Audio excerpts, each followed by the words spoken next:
देश का ध्यान आकर्षित किया है। इतिहास की इन गलतियों के परिमार्जन के लिए रास्ता बनाने का एक आह्वान हम सबका किया है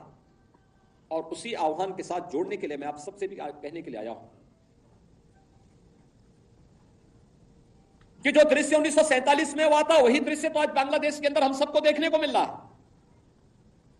1.5 करोड़ हिंदू किस तरीके से बांग्लादेश के अंदर आज चिल्ला चिल्ला करके अपने आप को, अपनी अस्मिता को बचाने के लिए गुहार लगा रहे हैं और दुनिया के मुंह सिले हुए कथित सेकुलरिस्ट भारत के अंदर भी इनके मुंह सिले में एक भी शब्द इनका नहीं निकल रहा है,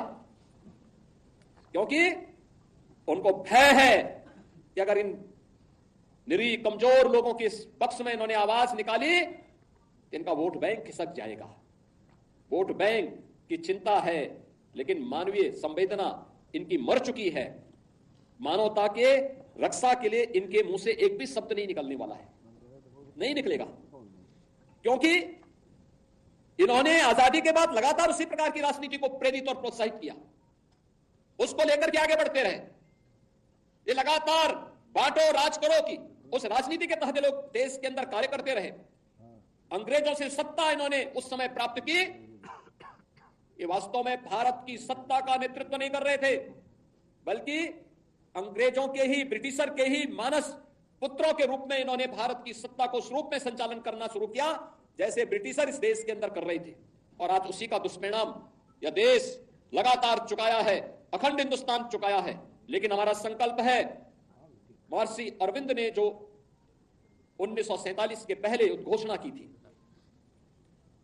आजादी की देश की विभाजन की त्रासदी आजादी के मिलने के बाद अक्सर उन्होंने इस बारे में अपनी चिंता व्यक्त भी की और उन्होंने इस बात को कहा था कि आध्यात्मिक जगत में पाकिस्तान कोई वास्तविकता नहीं है,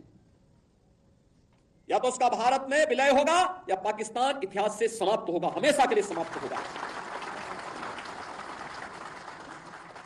क्योंकि आध्यात्मिक जगत में जब जिसका कोई वास्तविक अस्तित्व नहीं है उसको नष्ट ही होना है, और उसकी नष्टता,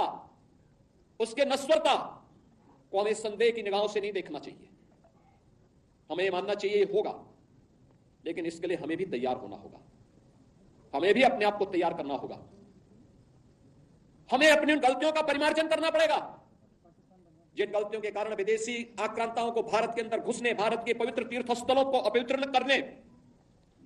भारत की परंपरा और संस्कृति को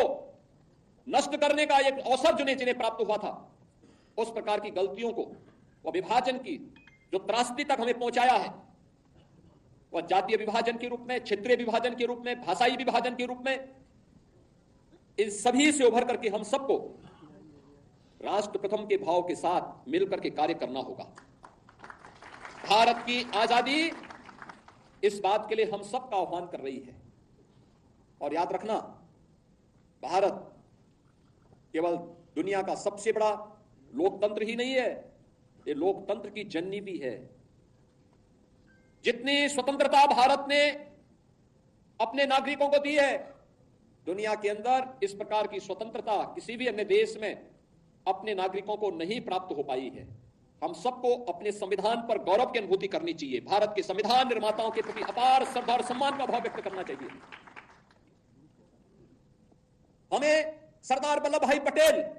की दृढ़ता का सम्मान करना चाहिए। हमें बाबा साहब डॉक्टर भीमराव अंबेडकर के प्रति सत सत नमन करना चाहिए, जिन्होंने अपनी पीड़ा को दबाने के बावजूद भारत की एकता और अखंडता के प्रतीक भारत के संविधान को भारतवासियों को प्रदान किया। जो संविधान आज भी हम सबका नेतृत्व करता है, हमारा मार्गदर्शन करता है। और उन सभी महापुरुषों से जिन्होंने भारत के संविधान सभा के माध्यम से भारत को दुनिया का सबसे बड़ा संविधान दिया, इस संविधान के माध्यम से हम सबको भारत के इस लोकतंत्र पर गौरव की अनुभूति भी करनी चाहिए। और इस लोकतंत्र के साथ मिलकर के कैसे हम लोगों को जो स्वतंत्रता मिली है, इन स्वतंत्रता के उन नायकों के प्रति श्रद्धा का भाव व्यक्त करना होगा, जिन महापुरुषों ने अपना सर्वस्व भारत की आजादी के लिए समर्पित करके अपने आप को बलिदान किया था। आज के इस अवसर पर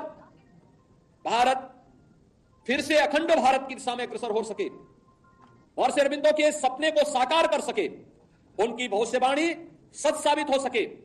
इसके लिए हमें भारत को 1947 तक, जब भारत अपनी आजादी का शताब्दी महोत्सव मना रहा होगा। शताब्दी महोत्सव 1947 में जब भारत की आजादी के 100 वर्ष पूरे हो रहे होंगे, उस समय एक ऐसा भारत जो विकसित भारत होगा, शक्तिशाली भारत होगा, सशक्त भारत होगा। और सशक्त भारत के निर्माण के लिए प्रधानमंत्री जी ने आजादी के अमृत महोत्सव के अवसर पर जिन पंच प्रणों की बात की, उन पंच प्रणों में सबसे महत्वपूर्ण प्रण है और वह है नागरिक कर्तव्य। नागरिक कर्तव्य के प्रति हम जिस क्षेत्र में काम कर रहे हैं, किसी भी क्षेत्र में हो सकते हैं, शासन में हो सकते हैं, प्रशासन में हो सकते हैं, पुलिस सेवा में हो सकते हैं, व्यवसाय में हो सकते हैं, युवा हो सकते हैं, किसान हो सकते हैं, महिलाएं हो सकती हैं, समाज के किसी भी तबके में रहकर के वो कार्य शिक्षक है, अधिवक्ता है, किसी भी क्षेत्र में वो काम कर रहा है, उस क्षेत्र में अपने